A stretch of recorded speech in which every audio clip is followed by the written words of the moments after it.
There we go. Here we go. There you go. Hi, Amy. Hi, how are you? I'm doing very well. How you doing? Good, thank you. So hold on before you run away, Amy. Okay. I'm literally on here so Travis and I can talk about this wonderful thing that brought us all together, this South of Nowhere convention. So I'm curious, just before you run away, what attracted you to kind of the show, the family, the South of Nowhere family? And let me just say this, okay? We are actors, we are on strike.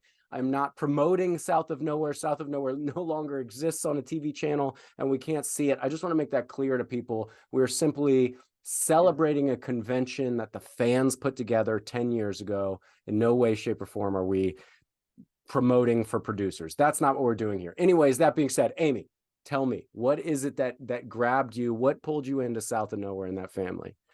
I just wanted to meet his friends. Yeah. Yeah, he said he met you guys in California or whatever, and I just wanted to just know more about you guys. Well, thanks for checking in with us. We appreciate it. And I hope you check out the show. The show has done a lot of good things for so many people, obviously, including Travis. We started watching it and we're almost done. I forget We're not which. done yet. Yeah, it was. I think we're on like the 12th or 13th episode of the final season. So awesome. Yeah, we just have to watch the rest of it. And I've got a new convert. I mean, a new fan. Yeah. Got to do it. You got to keep them coming in. You know what? One day. And I guess I'll do anything for Travis. Almost anything. You and me both. You and me both. We love him so much. Yeah, he's a good guy. He's a good egg. He is a good egg. Nice to meet you, Amy. Take care of yourself. Nice. It's nice to meet you too, Matt Aiden. Bye. Bye. All right, Travis, I don't have a whole bunch of time, but I felt it important for us to hop on here as two friends who love this show, who this show gave us a lot of life for different reasons. I just wanted to hop on here and talk a little bit about this convention that was kind of put together and brought together really for the fans, by the fans. A lot of it was throttled by you to keep going. And I just wanted to run over some of those great memories that we shared on this event. I don't want to let it pass. 10 years is quite a quite a time since we had it, but I feel like it was yesterday. And I still get people saying, when is the next one? Or, whenever, are we going to do it again? I had an idea for it that if we could do a virtual one, we could do that. Would be cool. We could certainly do that. I would want it to be like we could get as many of the cast and stuff together with the fans, but I've seen one on YouTube where they had like a bunch of it was for that kid show Shia LaBeouf was on, where he wasn't able to do it, but during the pandemic they got the show, a lot of the show people, and they did it through YouTube. It was weird, like everybody, all the actors were able to do it, well, pretty much. And then they put it on, they did it live on YouTube. Yeah, you can do that. You can stream kind of, I think, live on YouTube, similar to Instagram and the other platforms. So maybe we could put something like that together. Some of the ideas I had were to have it like to have as many of the cast members as possible, and maybe record it so that people who can't come at the time, could see it, but also like maybe have as many people on the fans on the chat itself so that they could see it and ask questions and stuff like that. There's a couple of ways to do that now with all these, social network platforms. You can literally do an Instagram live moment. You can do a X, or formerly Twitter, but X or whatever, live segment. And we can also do it, like you said, on YouTube live, also recorded to be displayed later for anybody that wasn't able to make it. Okay. Yeah, I'm not a tech person. I know enough to make people think I know a lot. That's all it takes, Travis. I've been doing Yeah, the same thing my whole career. yeah, I know just enough about Hollywood that people are like, yeah, he seems like he knows some stuff. yeah. Um, I'm gonna see if I can blur the screen again, just so that just because. Go ahead, buddy. Go ahead. I'm thinking back about getting everybody together and how cool it was to put a convention together for a show. I think it's really cool to be able to do that for all shows. And I love when the casts are willing to show up for the fan base. I think it's so important. And I'm a guy that's really got in touch with the fan base by doing conventions for several different shows. So Yeah, I'm a big believer in that. It kind of grows your family and extends your reach into, outside this square box where people watch you, and you can really like touch some people and hear their stories. And I find that so, so important. yeah. Um, I have thought about it and talked about it with different people over the years about doing this virtual idea. That way, nobody has to be in a specific place and all that kind of stuff. It would be that would be really cool, and fans from all over the world could actually participate rather than just people who can get there. Yeah, and what it also opens the door for is really cool is because I could host a small event where I bring as many actors that are able to be in person to my house or to a restaurant or a studio somewhere where I aired it. And then whatever actors couldn't be there, we could have them in remotely because Yeah, it is a Zoom. So like the audience, the actors could Zoom in as well. And then I could try to put whoever's here in Los Angeles or wherever yeah, we are at the time, put all those people together in the moment so you can actually see us yeah. interacting would be really fun. I always think one of the most important things is just to be able to get you guys together, because I think it's Yeah. cool whenever you guys get to hang out, whether it be virtual or whatever. And Yeah, I and like being able to facilitate that kind of thing for you guys, and it's obviously fun for me too. So yeah, I think we could start knocking on the door of putting some small virtual, south of nowhere yeah, event together, strictly for the fans. Like this is not a actors won't be paid for this. This is be a yeah, thing where the actors show up to high five the people that have given them a career, and I yeah. think that's super That's important. that's another thing that I thought was so cool about the convention, is that you guys were all willing to come without getting paid and stuff. Uh, I don't know if a lot of the people that showed up, a lot of the fans knew that, but you literally did not ask for anything, and that And was really and cool. that's the beauty in it is here's the thing, Travis. You guys did pay us. You paid us by tuning in every week and keeping a show on air that was very cutting edge and very provocative given the time and environment and kind of political acceptance of where Yeah, just the community was, the entire kind of United States yeah, community as a whole. We were able to put the show out, and that's, it's just phenomenal. So you guys paid us in allowing us to perform on this show and earn a paycheck and support our families, but also that hand has to be you have to shake that hand both ways. It can't be one person shaking the yeah, hand and the other person just going, yeah, that's right, I am important. I think it's important that the actors show up for the fit. The show South of Nowhere has had such a heartbeat for so many years, for so many young people battling various different things.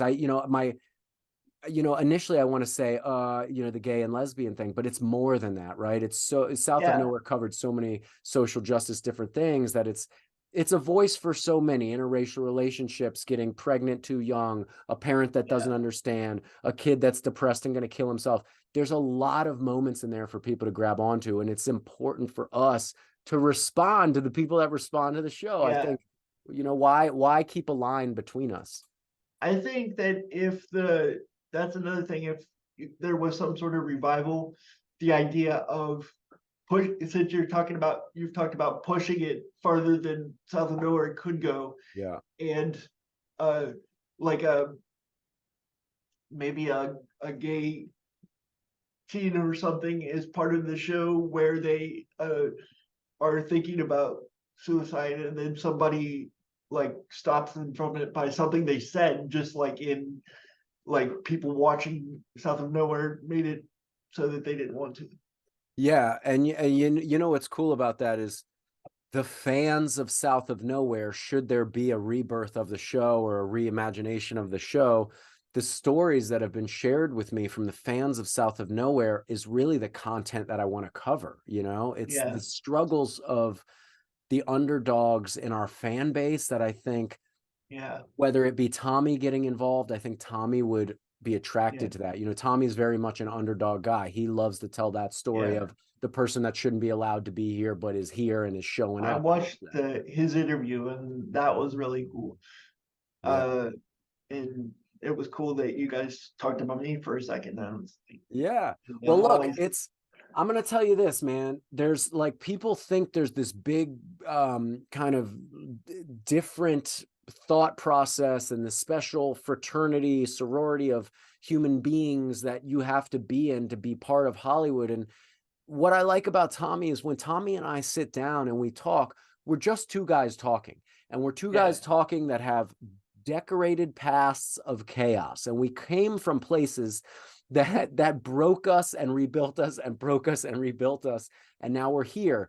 And Tommy and I met making a show. And then for us to land in this office was largely in part because you sent an email that week. And for us to just gloss over that like it's not important is crazy. I felt so empowered sitting in this office. And even though I almost lost the whole Tommy interview, I almost lost the whole Chad Lindbergh interview. I'm new to the podcast world. I'm doing everything by myself. So I'm throwing edits together. I'm filming, I'm sound, I'm light, I'm everything. So I'm messing up left and right, but every time I'm learning, I'm getting a little better. But the conversations have been so rich with good quality content that people, I think, need to hear, that I have to air them. I could have easily redone the Tommy episode, redone the Chad Lindbergh episode. Mine and your episode came out pretty clean because we were on Zoom and I didn't have a lot of technical. I was surprised how much you left in. I was figuring there would be a lot of edits, but you just... I'm not editing anything. I'm not. These are real conversations. They should be told real. I don't need to fulfill the person on Instagram that needs a 10-second video. That's not what I'm here for.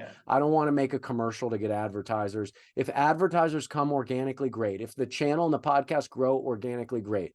The main thing I'm doing here is talking to people I care about, and I'm fulfilling something I have empty inside myself, and I have not fulfilled in a long time. I've sat down for 8.5 years and I've had conversations for everybody else in Hollywood, for the benefit of everybody else. And now I want to talk to the people, you know, which also includes people in Hollywood, but there's also people like you who are not in Hollywood, who silently have been in my corner fighting and supporting me and being there for me for so long. Me and you should hop on podcasts and talk. It's nice. It's nice to catch up, even if it's just 5 minutes. And so I know I get all tangenty when I'm on these things, but when Tommy was in here sitting in the office and we brought you up, like, that was an organic moment of, hey, holy cow, we're literally here because Travis sent an email and I said, man, I'm going to start my podcast this week, start seeing guests. And the first two names in that email are Travis and Tommy. Let's ask both of them. And there we go. That was the jump off.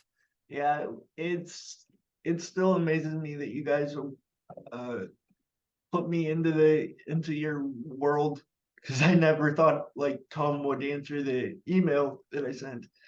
You know, oddly, his email was on his website at that point. You know what? Yeah.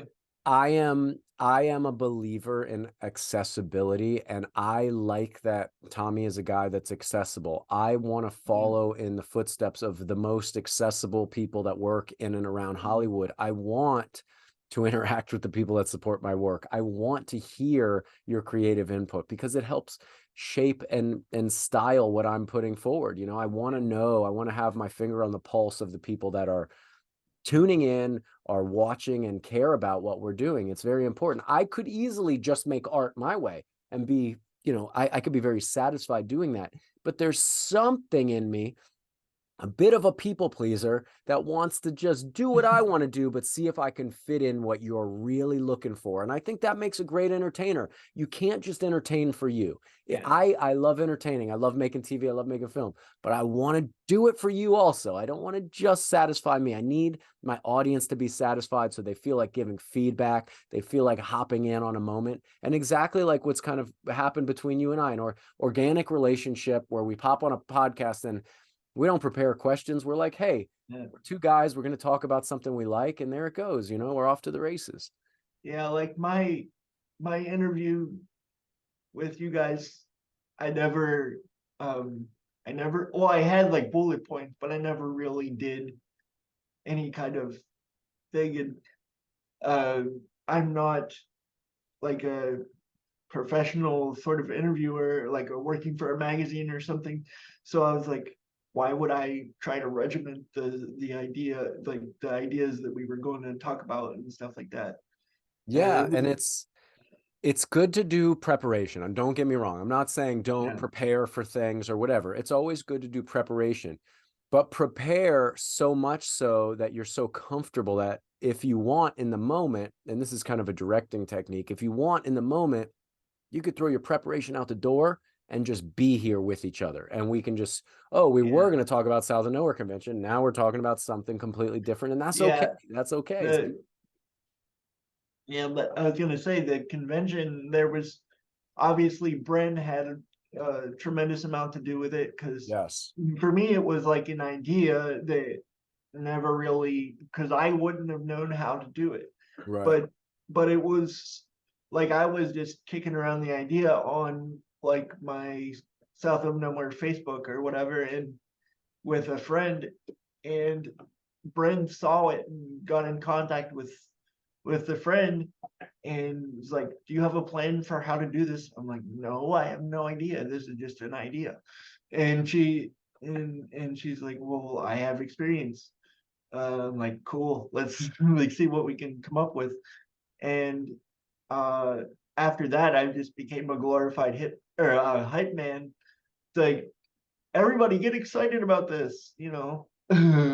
That's how I've built my whole career as a glorified hype man. I've been a glorified hype man for so many people that I've become the big energy ball of fire. You know what I'm saying? Like, for so long, you try to fit in amongst the Hollywood crowd. And so I found myself at these conventions, supernatural conventions and whatnot, where I was on stage with actors that I admired so much. And so I became, you know, buddies of mine, you know, Richard Speight Jr., Rob Benedict, these guys, I became their hype man. And then Rob Benedict, and buddy of mine, has a band called Loud and Swain. And he was like, oh, you're going to sing with us and da-da-da.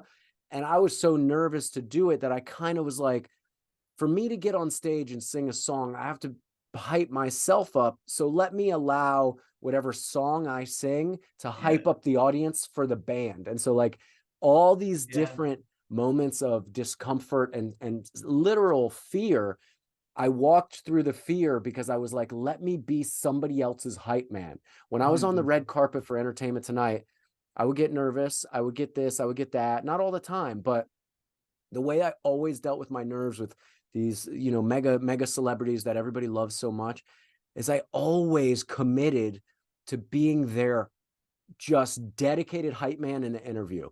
I'm pumped for your movie. I want you to do good. I want to high five you. I want that to come through in the interview. And that allows somebody to feel supported and talk back. So being a hype man will give you a career. Never stop building people up, Trav. Like, you know, as much as you can take care of somebody, do it. If you can afford to high five somebody, do one nice thing, it goes so far. And literally the reason I'm sitting in any bit of success today at all is because I would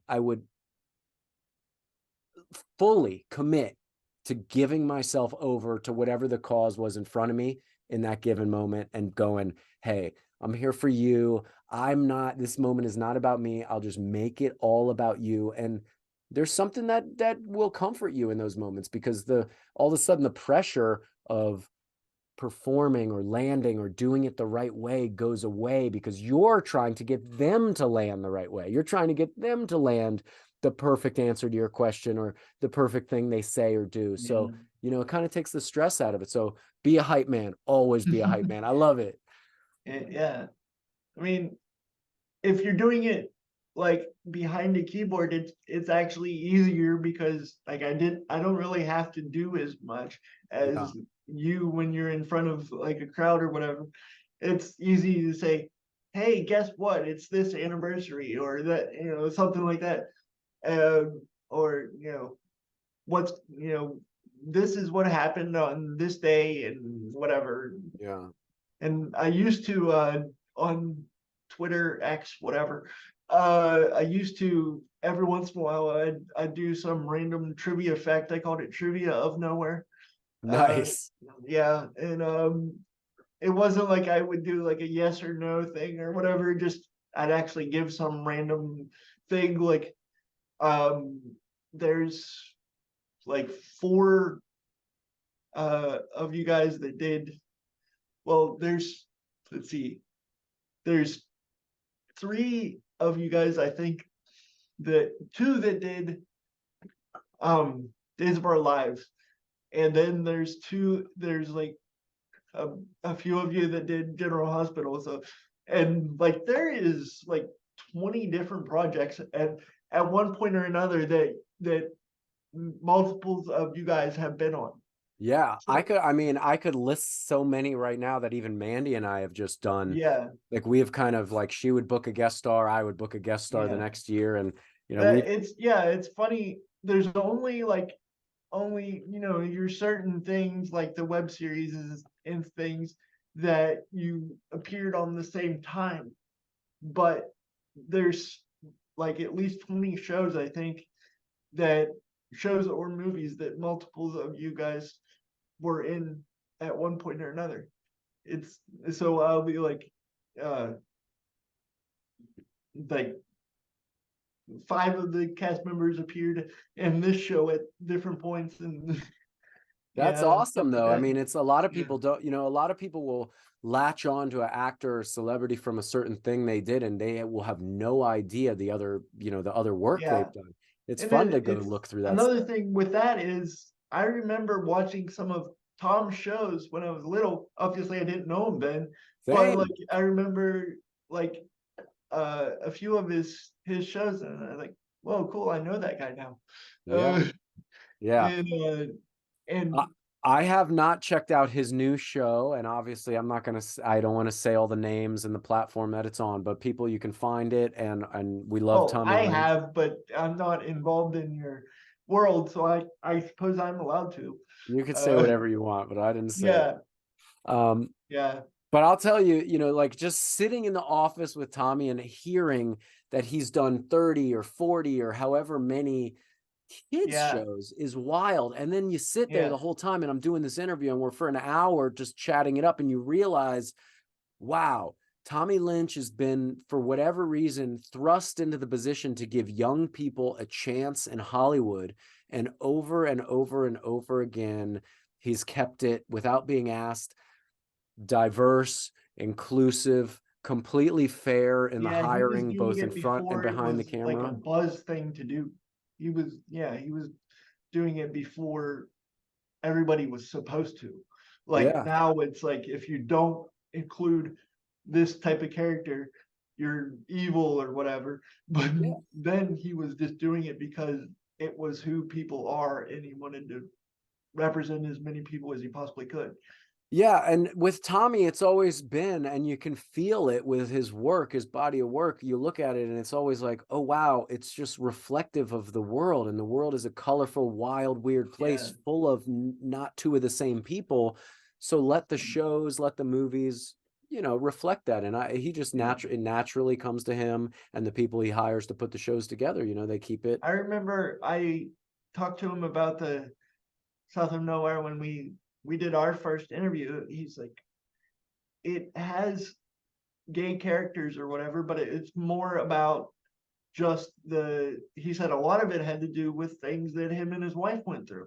Yeah. And just things that he experienced in his own life. I mean, the whole show came from the conversation he had with he said one of his friends had a son that came out gay, and the father, his friend, asked the son, how do you know you're gay? And the son replied, how do you know you're straight? And that line actually ended up in the show. Yeah. So Was that an Ashley line? Who said that? yeah, Yeah. because Spencer says something when she's that episode where she's admitting that she might like girls and stuff. She says, how do you know you're gay? And Ashley replies, how do you know you're straight? It's and like that's like that is probably that stuck with him all that time. Is probably, I think he said decades ago, and he got this idea, and you know, around 2004 or 5 he started. Obviously he probably started it long before that, but then you guys got involved and actually filmed it. We saw it, and but later on, but you know, we're not really talking much about the convention, but in a way we are, because Well, we're without his, reminiscing, you know, we're yeah, reminiscing. without his vision or whatever, none of the convention would have never happened, because nothing would have ever made sense. So we're still, yeah, That's right. And I think, you know, kind of like hopping on here today was something already happened that I hoped would happen. And that was like, you and I would kind of toss out the idea of potentially putting together kind of like a virtual Zoom thing with some of the cast. I don't expect to get all of the cast. right, It's always possible, but I think yeah, I want to aim for first quarter, like January, February, find a weekend after, you know, because now we got Halloween and Thanksgiving and Christmas and everybody's going to be everywhere. So it's going to be hard for me to get everybody unless there's some special December event I could put together for like a Christmas gift to everybody. But that's if the actors are yeah. willing. That's another thing I always found strange. The holiday months are the months where there is the most episodes of South of Nowhere. However, there was never a holiday episode of any kind. I always Well, found that kind of strange. yeah, I do think that's kind of strange. I think a lot of shows kind of, you know, you tend to see shows not release new episodes when it's a holiday, and then you see some shows are like, oh, I'll put a double episode out or an hour-long episode for the holiday because they know people are in front of their TV, they're on the couch, or there to watch it. South of Nowhere needed some holiday episodes. South of Nowhere needs a possible reimagining to. The show was so dynamically, diversely full of content that wasn't explored. You know, there were so many places we never went that it needs a second chance, a I think reimagining. it would have. I think another thing I've always thought was that it would have been good with flashbacks, Yeah. and even some of the webisodes could have been flashbacks.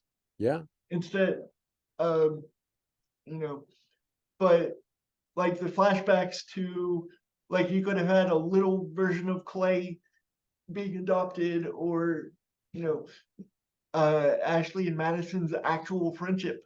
Yeah. It was depicted in one of the webisodes, but it wasn't. It, you know, there wasn't details. It was like Madison and Ashley kind of went their separate ways because uh they because Madison was interested in Aiden, but uh he ended up going for Ashley, so there was a whole thing between them and the jealousy thing. I always thought that maybe if you went back into their history, maybe they had experimented or something at one point. Yeah. And Because I will tell you, whenever it was last week when we hopped off our last chat, I wrote a document. I opened a document on my computer. I named it King High. And I started writing character breakdowns for what could possibly be another piece of South of Nowhere content. And not Valerie, but Madison, I did connect her to Ashley with a kind of a past that comes up. And I know I mentioned to you that I was going to try to put Ashley into some political position. Well, guess who's going to run along with her? That would be weird. But that is exactly why I want to put it on TV. Yeah, you and I could have another conversation, maybe not even a podcast. Yeah. Just through emails. You said toss or think of different ideas. I thought of some new stuff. Like just because you said to think about it. I think it's good. You're helping me develop the potential for a project to be created. And if it doesn't get created, you and I are still going to have fun thinking about it. Yeah. I sent you a couple of emails, but did you see the one where I explained that part of what might make your ideas better? or Yes, and different, I like all of it. I'm because open to yeah, every idea because your ideas will add to my ideas and make me change my ideas to yeah, better ideas. like as much as we thought I think most fans that I talked to over the years think that the 5 years later webisode was weird, but they also like the idea that Spencer and Ashley have a kid. Maybe not necessarily that, Aiden's the sperm donor and Spencer's that whole thing, but Yeah. if you continue it without them having a kid, kind of, I think that would probably take off a lot of fans in a Well, way. you know what? You said something in the email that was very important where I was like trying to build conflict and build drama with the the potential death or kind of end of life situation for Spencer. You made a very good point to me. This show is based on these girls' beautiful relationship. We cannot take out what is the heart of South of Nowhere, and that is Yeah, Spencer and Ashley. like you would have to, I was thinking that you would have to at least do flashbacks that led up to why or how Spencer. I've got another idea for how that happens. Instead I of, have some cool yeah, ideas yeah, to make her where she is a part of it, but she's pulled away from Ashley's life in a way that she kind of checks in remotely constantly from another location because she's doing some philanthropy work all she's over the world. well in that webisode she was the documentarian, so she could be off doing that, and the split could be because maybe Ashley was able to become the rock star, and the rock star life split them up through maybe the sex, drugs, and rock and roll problem. Yeah, sure. Where Yeah, and like, all the complications that come with, yeah, any and form of celebrity. also here's another like twist of irony for you, and of how something happens to Spencer instead of cancer. What if she gets caught in the crossfire of gang violence as like an irony situation to what happened in the show? Like, she survived that, but then say 10, 20 years afterwards, she actually doesn't survive, or maybe is on life support when the show starts. And it could be a lot of things like that. Yeah, the most important thing to me is if we were to push the show forward, recreate a script, recreate a movie, it's important that the beating heart is still there of what South of Nowhere is, and I think it's Yeah, those girls' relationships. So I think it's okay if there's a struggle there, if they've yeah, grown apart, but they have to still be in each other's lives with the good and the bad yeah. somehow, some way. Because I don't think Aiden and Ashley work alone in King High if you don't have the Spencer element. Like, Yeah. I'm pretty sure that if you could work out the timing and all that stuff, because literally everyone that I've ever talked to in the cast, and Tom and Nancy Lee and everybody, always says, yeah, I would do it if I could. Like, if everything lines up right, they would be back on board to do something new. So Well, listen, that's incredible. And what I was thinking, even as early as this week, is potentially putting together kind of mock up scenes to see if I can send to Tommy, yeah, where Mandy and I talk them out and act them out as our characters in modern day, and just see what he yeah. thinks, see if there's any feet there. Oh yeah, I think they're definitely. And also remember I remember in the webisode, the 5 years later webisode, they had decided, like, Aiden's pushing the names Tyson and Thor, Yeah. which Thor would be funny, but they decided on Clay to honor Clay, of course. And so if you did the next generation concept, like, they have Clay, and this is something that I thought of goofy wise. Uh, Glenn and Chelsea could have a kid that maybe is in the NBA or Whoa. was, to fulfill Glenn's aspirations, or even your Aiden's. And Wow, that's really good, Travis. I Yeah. like that, tying in the possible next Yeah. generation concept to the goals of the Right. original characters. And here's another one that's really gritty and stuff though.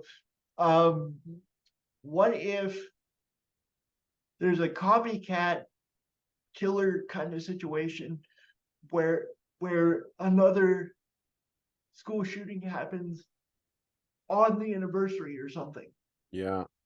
Um, like even another gang situation.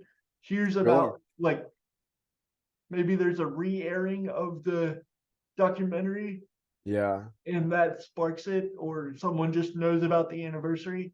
Yeah, and I actually thought something similar to that, given the current kind of climate of schools and these shootings and all these tragedies that are going on. Yeah, That we, work into many of the messages we're going through. But I think that because of what we dealt with 15 years ago with the show, that it would be possible for us to deal with those type of heavy subjects again, one yeah, of which being a school shooter situation of sorts. Now, obviously, yeah. it's not easy to portray or put anything like that on Right. TV, but I don't know that you have to show all the carnage of the tragedy of a school shooting, and maybe Plus, there's a yeah, school shooter and our law enforcement stops him before tragedy happens yeah. or something like that. Plus, who there may be a possibility where it's not a TV thing, and say it's a ends up being a one-off made-for-TV type movie. Yeah. You could get away with more. Yeah, absolutely. Than, And to be honest, it's much easier to do that. It would be way easier to yeah, get a hour and a half movie off the ground than any sort of series order. yeah. And it might be I'm losing my train of thought, right? Uh That's all right. That's all right. yeah, Listen, but we've talked about so many good things. I think you and I are like yeah, spitball, and we're basically in a writer's room. You right now yeah. we're like working in a writer's room. I was thinking of like I said, I could probably do this kind of stuff forever. Because like Good.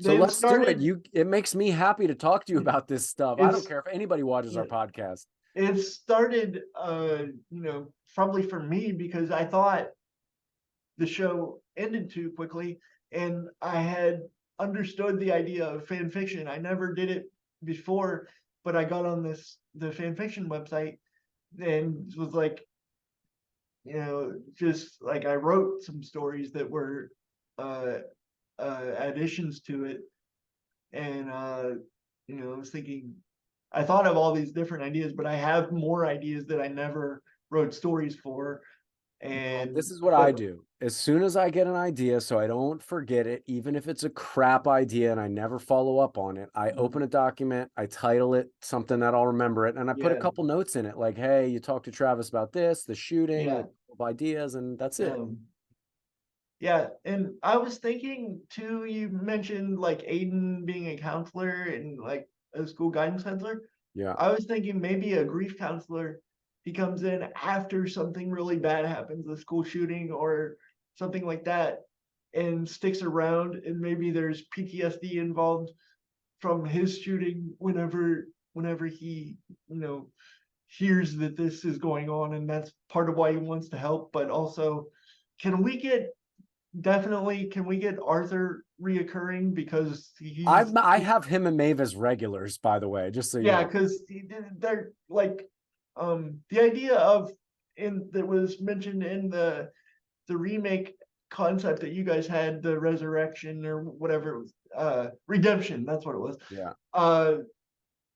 The idea of the Carlin house is what it was called, Yeah. where they are taking in like runaways or damaged kids. Yeah. And Like that listen, would be a cool idea for that in itself is a great idea for a standalone show or movie, the Carlin house, like based off of yeah. the South of Nowhere characters. I think there's a lot of And many stories to be told there, and all of the characters' pasts can show up in that world. you could always do like a different project that kind of hints that it's South of Nowhere without being South of Nowhere. Yeah. Like the characters have different names and they're somewhat different, but you pick up with the same sort of basic ideas. Like the fans would like to see characters portrayed by Manny and Gabby that are together or something like that.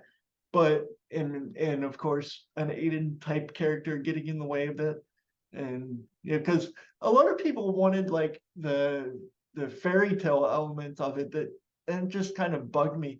It's like that's not real. Like they wanted like this Spencer and Ashley are happy all the time kind of thing. I'm like, Right. no, that would be horrible. You need to have like a conflict between them.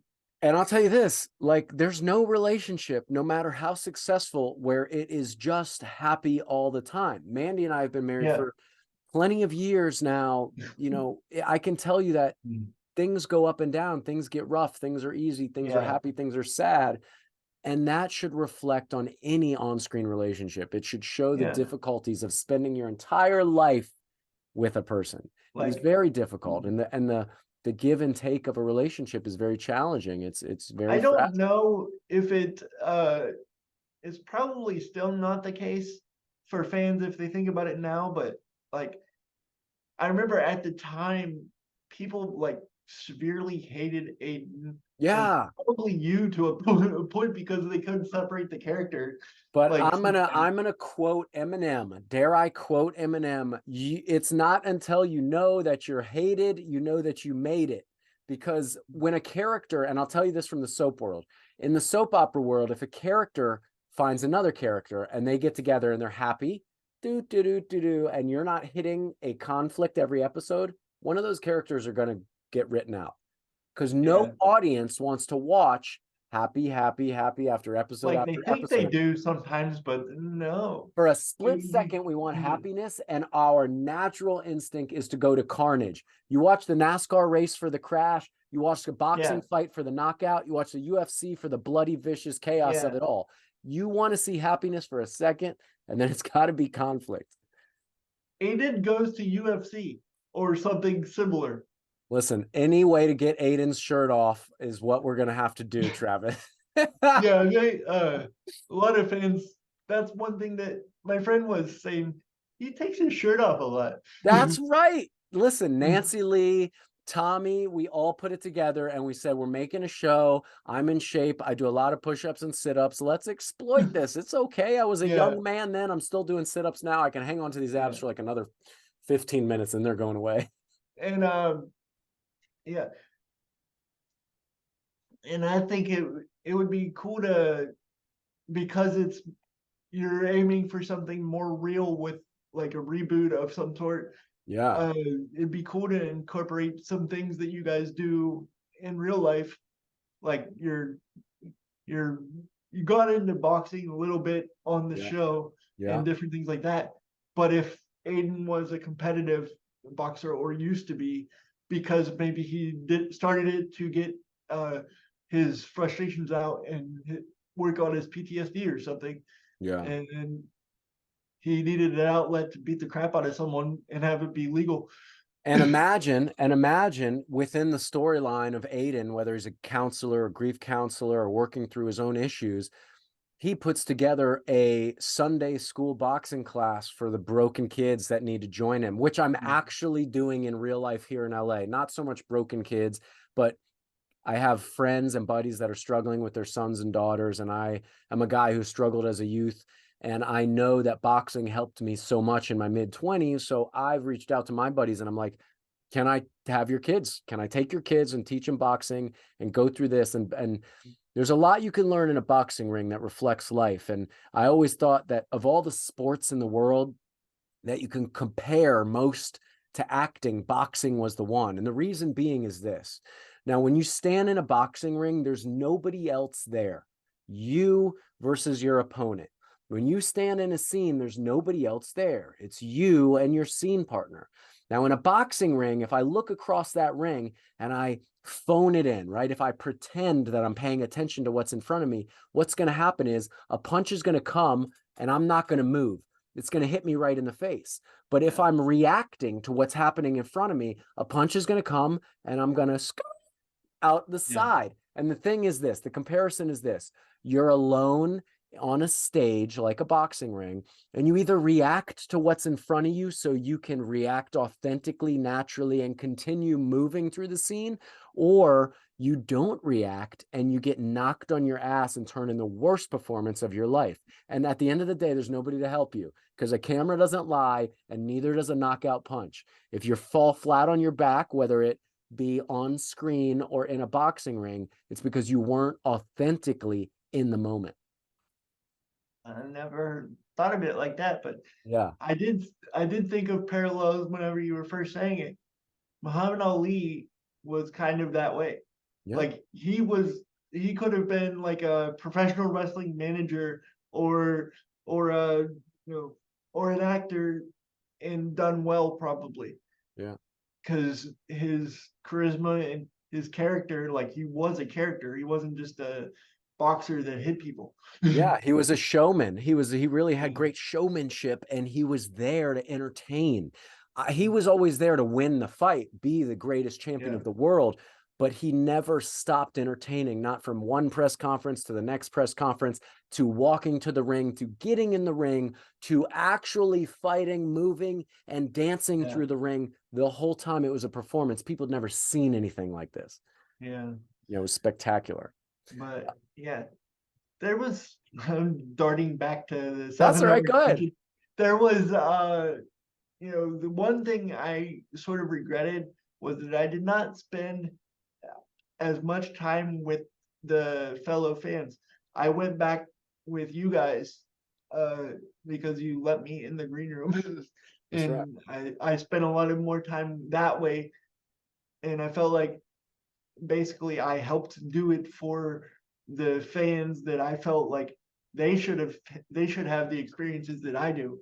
What was that like for you? I have to run out of here because I have somewhere to be at 11, so I got like 15 minutes. But I want to ask you this question while we're on the topic of South of Nowhere, and while we're on the topic of you kind of officially, unofficially being part of the show and part of this family.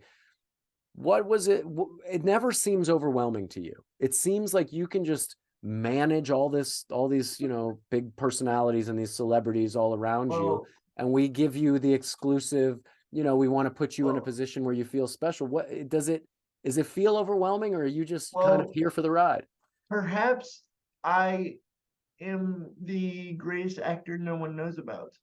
I love that. Because I am often, not necessarily when I'm doing it, but I'm often like before this or before anything else, I'm more freaked out about it than when I'm doing it. Most of the time I'm just confused. Like, how is this going on? Well, like how it's been since like 2010. Like I looked, and our first interview was January of 2010. Wow. So yeah. So I sent you a link to the original thing. Did you? I haven't watched it, but I saw all the stuff you sent. I just been so busy. It's just a written interview, but like the website doesn't exist anymore, but the Wayback Machine, whatever, I found it, and there's a list of all of the interviews, except for somehow when I did the one I did with Danzo is missing, and it just happens to be the one that I don't have. Of and course. It's frustrating because like I carried over everything from my previous computer that I had whenever I was doing this stuff. So I have all of the interviews, like the original written ones that I did before I gave it to the webmaster and she put them on the website. But yeah, I have all of the interviews and all of the questions except for Danzo's. I don't know what the hell happened to that. But you know what? You'll find it. It'll turn up. I bet it'll turn up. You sent me something else that was pretty cool. You sent me a YouTube link, which was, I think it was a YouTube link of all the convention questions. Yeah. That was pretty cool. Yeah. You should share that if you haven't shared that on your Yeah, Twitter. I'm I trying to drive haven't some shared it this traffic at you year. because you have all the good information. So you have to Yeah. share with people. Yeah, I haven't shared it this year, but I'm trying to remember what her name is actually. It's Casey something, but anyways, she was there at the convention and she filmed like all but one part of the Q&A. Her battery on her camera died and That's she pretty couldn't get great. the last question. And um it was from a girl that has become a friend. Her name was Melissa. Uh, we're still in touch sometimes. She is diabetic, and she asked you guys, I think, if you could have seen a character like that in there. And I always thought that would be interesting because like have somebody that has to deal with a illness that is like a chronic situation to where it actually stops their life for Yeah. a little bit, like you have to get insulin or whatever. And that's the question she asked, is if you guys could have seen a character like that. And personally, because I'm disabled, I always thought it would be cool to have a disabled character. Yeah, you Um, know, I don't want to give too much away, but I'm circling the idea of one of our characters in the kind of, you know, obviously we don't know that this new idea that you and I are talking about is going to go anywhere, but I'm putting some thought into it because it makes me feel good. yeah. One of our main characters, one of our main 5 kids from the OG cast will be in a wheelchair now as See, an older person. I like anytime there's representation, but I also like when it's an authentic person that becomes, or that has a, like, that's happening now, but now more. But like I think it would be like when Drake on Degrassi became disabled. Like at first, I remember I told you I resented that show for the longest time because of Yeah. uh, it not being South of Nowhere, but being able to do things that South of Nowhere wasn't allowed to do, that Yeah. kind of thing. Uh, I didn't watch Degrassi until much later. A friend told me I should, so I started to. Now I've seen everything, including the ones in the 80s. But anyways, I thought it was cool that they did one where a character became disabled and all that stuff. But like it would be cool to have a character start disabled. What And if in the reimagining, if it comes to fruition, instead of putting one of our past characters who are actually not handicapped in real life, and we were able to cast a child of one of our characters that is actually a handicapped actor or yeah. actress or actor person in real life and put them in, I feel like that would be Yeah. much more inclusive and much more Right. hand on the pulse of what people really Because want to see representation. it's like a lot of Hollywood people don't realize that there could be handicapped actors. Well, there are, and there's Yeah, a bunch of them that right. I know personally are really great. If you haven't seen, Shia LaBeouf did this great movie about a young guy who's trying to. I had heard about that, but I can't remember. It was like, It's called the Peanut Butter Falcon or something like this. I don't know, but I'll It's have to try really to find it somewhere. it's really fantastic. And Shia, it's funny. I've been talking about Shia LaBeouf for like 5 episodes. I don't know what's happening. I've always been a fan of him, so I don't want to seem like I'm kissing ass and all this, but I'll tell you this real quick, and then I have to go.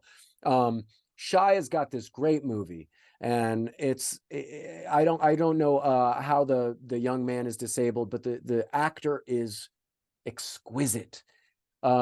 He's just so good, and he's so dialed in, and the interaction that you can tell are improv moments between these 2 young fellas together making this movie are it's worth every minute of taking your time to appreciate, because there are circumstances on a set where you can relate to an actor and you can tie into an actor. Shia is on another level with just the authenticity of his performance with this guy. I don't want to kiss his ass anymore. Shia, we love you. All right. Everybody knows you're great. Gabby was in a movie with a kid that was actually disabled. He or she didn't have a large part in, but it was called, what was it? it has a really long title. It's like something like, oh, It don't matter. I'll- It's better that you don't remember it, given we're on an actor strike and we're not supposed to be saying oh titles. yeah, okay. So it's good. I do have to hop off. Travis, I just want to say this was only supposed to be 20 minutes. We've been talking for like an hour, and I'm so grateful that we sit down and you give me this therapy, dude. It feels so nice to talk to a person I care about something I care about, and you're part of my family, man. So thank you so much. I'll get this episode up probably today or tomorrow or at the latest Monday. Yeah, And let's just stay in touch on email. Let's hop on again. We should do at least an episode a month. You and I should just chat. sure. Why not? Yeah. And then if you want, perhaps I'll stay open to this. You stay open to it. Maybe next month, instead of it being MC on the mic, it's it's the Travis podcast. Let's come up with a name. We'll put a little sign in the background, and then you, instead of me posting on this channel or on my YouTube channel, I'll record the episode, email it to you, and you could put it out on any of your platforms if you want, or we could keep. Yeah, I don't really have platforms. But really, but I'm telling you, X now, so formerly Yeah. Twitter, now X has that on is so ridiculous. But it's anyway, ridiculous, but who cares? Things are changing and Yeah. it's weird. What it is good is that they give you unlimited video you can put out. You can put Oh, out really? a 2-hour video. Huh. Yeah. I do have a name because of the randomness of me and the fact. Remember, I told you I like used to do random thoughts, just like put on MySpace blogs. I Yeah. missed that, by the way. MySpace was so much better than Twitter or Facebook. MySpace was really cool. I'm not gonna lie. Because you can That's how. customize everything. Speaking of Drake, back before Drake was Drake, and he was just young Aubrey. Young Aubrey and myself found ourselves inside a limo filming a promotional piece for a Degrassi South of Nowhere mashup. We're in a limo and we just hit it off. And in a matter of seconds, him and I were about to get in a fist fight with this dude that was talking a bunch of smack to us. I won't elaborate on it because I don't want anybody to know who it is. But ever since that day, I got to just always share this story about Aubrey/Drake because I knew the guy for one day and we really hit it off. We were vibing. He was telling me how he was going to go have one of his first interviews at Slip and Slide in New York and this and that and all this stuff. And I was a big hip hop guy at the time. I was actually submitting rap verses on Drake's MySpace page. I would just type to him. He'd freestyle over somebody's beat and I would freestyle just in type and add it to him and whatever. So he is a guy I love so much. And I don't know why I got on this tangent again. This is what happens when you make me lose my mind. Speaking of music and stuff, did you get the email I sent with the lyrics that I made up? I did. I didn't read them all. I started reading it. I was like, this is really good. I like this a lot. But I will check it out. I do that kind of stuff all the time too. All right, let's sign off. Let's say goodbye. Let's say we'll rendezvous in a month or so, or even less, maybe around Thanksgiving. Who knows when, but let's stay in touch. It doesn't even necessarily have to be, a podcast situation. We can still do this just for fun. Agreed. I just like to record. I like to record you because you're so interesting and you have so many valuable things to say to a fan base that has never gone away. So I think it's my kind of responsibility to record these conversations to the other people. Like tell Mandy hi for me. I will. And she wants to hop on and talk to you soon. She's doing homeschool in the daytime, so it's kind of hard. Is that a Duck Hunt gun in the back? I've been looking at this thing the whole time and I'm trying to. It. Oh, by the way, this is not an ad, but I should tell you that my son and I are going to do a podcast. There's a new Super Mario game coming out tomorrow called Super Mario Brothers Wonder. And Macklin and I are going to do a live stream. I'm going to take this whole wall out tomorrow and put a projector on. So we're going to try to go live on YouTube and record it and play the game the second it comes out tomorrow. And just to see how it goes because we haven't tried it. That's cool. I think I saw that you can actually download the original Mario on like through the Google Play or something. Yeah, we have a Nintendo Switch, which is this small modern device. you can play all the old games, everything. Yeah. I mean, I'm playing arcade Ninja Turtles from like 1980 when I was a kid. It's awesome. Yeah, I like old games too. We're roughly the same age. I'm actually the same age as Mandy, basically. I'm a little bit older. Listen, Couple I'm months. 41 years old, and Yeah. youthful 36 or 37 with my very youthful wife. You guys both look much younger than me. So high five. And I absolutely have to go because I'm going to be late for my next appointment. Oh, well, sorry about that. All right, Travis, email me. Let's talk again. Let's give a real Okay. big shout out, a goodbye, and a thank you to all the South of Nowhere supporters that have ever been a part of the program or a part of the family. We're here from you, or we're here for you, and we're going to continue to talk, hold Yeah, these conversations. And virtual convention idea is good, and we right. can do that without it being another 10 years. That's right. Here we go. Okay. Here's to not another 10 years. All right, people, we Yeah. are out of here. Travis, thank you so much. I love you always. See ya. Bye. Don't forget to like and subscribe.